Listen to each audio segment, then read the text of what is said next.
Alright, what's going on, you guys? Nick here with Nick Strength and Power. I've got a couple of interesting stories for you guys today. The first story that I've got for you guys today, another physique update from Derek Lunsford, now just under 3 weeks out from the Pittsburgh Pro guest posing. Now, this is going to be a recurring topic in this video because there's a couple updates with that we got to talk about here. But back to Derek. Derek just a couple days ago had posted a video of him just walking, showing off his back. And I think the takeaway for a lot of people, myself included, was that his back looked even bigger than it already looked, which is pretty hard to believe considering the fact that he's already got such a good back. And here you can see Derek's physique from a couple other angles, and I'm very curious to know what Derek's body weight is at this point in his prep. Or I guess I should say at this point in his off-season. Because he's clearly been growing. To me, I think he looks noticeably bigger than he looked at this point last year. Which will be interesting to see how that plays out at the Olympia. I know a lot of people's criticism of Derek has been his size, but mostly not his muscle mass size, but his height. So there's that factor. But the other factor is, I think the main thing that we want to see from Derek is what we see from Hadi Choopan. Even though Derek already beat Hadi last year, people want to see that same conditioning that Hadi had with Derek from the front, those crazy deep striations in the chest, the really chiseled obliques and serratus. Better definition in the arms. So will the added size that Derek has put on help or hinder that conditioning? And maybe building his chest up even more will help create those deeper striations if he is in better conditioning. So that's another thing too. I think that was the main thing that people pointed out with him versus Hadi was the lack of striations in the chest. But then from the back, Derek had Hadi beat on both size, development, and conditioning. And some people say, well, from the front, he just needs that muscle maturity because that muscle is still fresh. He put on a lot of size in a very short amount of time to get from 212 to open bodybuilding, and it just takes time for that muscle to mature like Hadi's and get those really deep, detailed fibers. So maybe that's not something we'll see in just 1 year. But that's what I'm looking for from Derek at the Olympia this year, is better conditioning from the front and not necessarily added size, because I don't think he needs it. But let me know what you guys think in the comments down below. Now, next up in the news, talking about this Pittsburgh Pro, Urs Calls has been added to that Pittsburgh Pro guest posing lineup, and he calls out Chris Bumstead. So Urs reposted the Pittsburgh Pro post on his story, and he says, CBum, get your shirt off. We want to see you on that stage posing. Hashtag talk is cheap. So that seems like a pretty direct call out, and this isn't the first time that Urs called him out. There was another time where they had a, it was like an Olympia, it was on the Olympia TV channel. I don't know exactly what they call it, Olympia Battles or something to that effect. But right after the Arnold, they had Urs, Ramon, and Chris Bumstead. Urs and Ramon obviously were in pretty good shape because they had just competed, and Chris Bumstead was wearing like a hoodie or a t-shirt or whatever, and Urs and Ramon were, you know, taking their shirts off or wearing stringers and posing, and Chris was kind of staying covered up, which I think is actually kind of fair because they had just competed and Chris is like in his off season. So I actually don't fault Chris for that, because pictures and videos live on the internet forever, and Chris probably didn't want a video of him looking significantly out of shape next to two ripped guys that just stepped off stage, essentially. So I actually don't fault Chris for that. But the Pittsburgh Pro guest posing, Chris is on that list, and he has been for a couple of years now. I don't know how many years exactly he's been going, but he's been going as a special guest appearance where he kind of gives a little seminar type of thing. He talks a little bit on stage, he meets the fans, and he's never listed as an official guest poser. So here you have Hunter Labrada, Samson Dowda, Big Ramy, Derek Lunsford, Nick Walker, Andrew Jack, now Urs Calls, and then Chris Bumstead listed as a special guest appearance. He's the only guy on the list not actually going to be doing the guest posing. And would I like to see Chris show up and pose down with two Mr. Olympias in here, by the way, Derek Lunsford and Big Ramy. I would love to see them pose down on stage at a guest posing with the classic physique Mr. Olympia champ. I would absolutely love to see that. Do I think that Chris needs to or has to?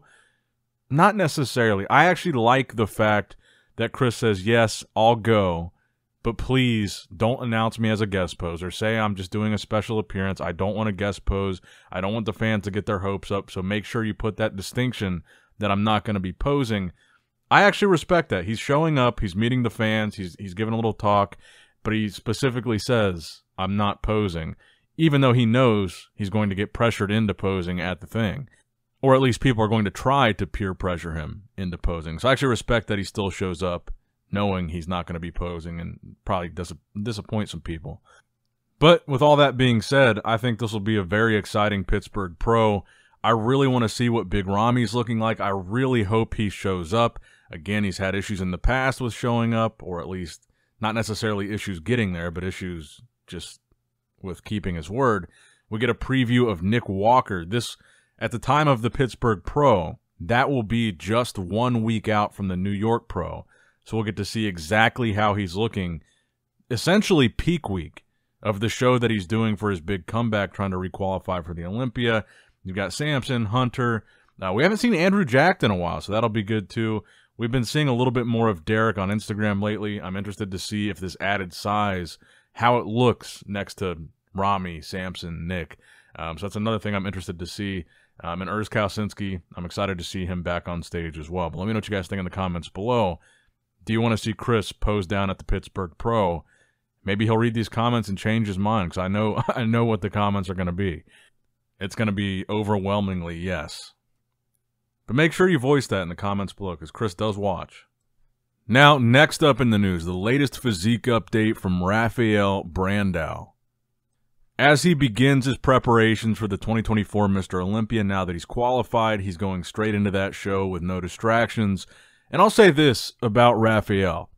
I think if he looks how he looked at the Arnold Classic Ohio, or better, I think he'll be top 6 at the Olympia, first call out. I really do. Now, I feel like if he looks how he looked at the Arnold Classic Brazil, he'll be outside of the top 10 at the Olympia. That look may have been good enough to win the Brazil show, but that level of conditioning on the Olympia stage is not going to cut it. And I think in a lot of fans' minds, they don't think that that conditioning cut it at the Arnold Classic South America.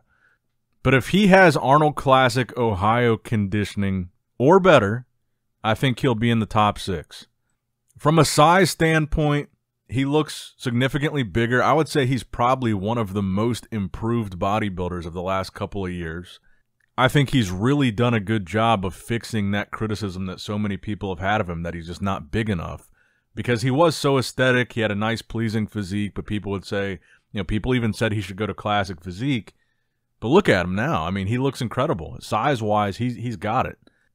It's the conditioning that I'm worried about. So, Olympia 2024, if he has Arnold Ohio conditioning, I think he's top 6. If he has Arnold Brazil conditioning, I think he's outside of the top 10. Let me know what you guys think in the comments below. Where do you think Rafael will place at the Olympia this year? Now, next up in the news, classic physique competitor Stefan NFC, a.k.a. Mr. Unchained, a.k.a. the French Ramon Dino, posting his latest physique update. He's now working with Patrick Tour as his coach.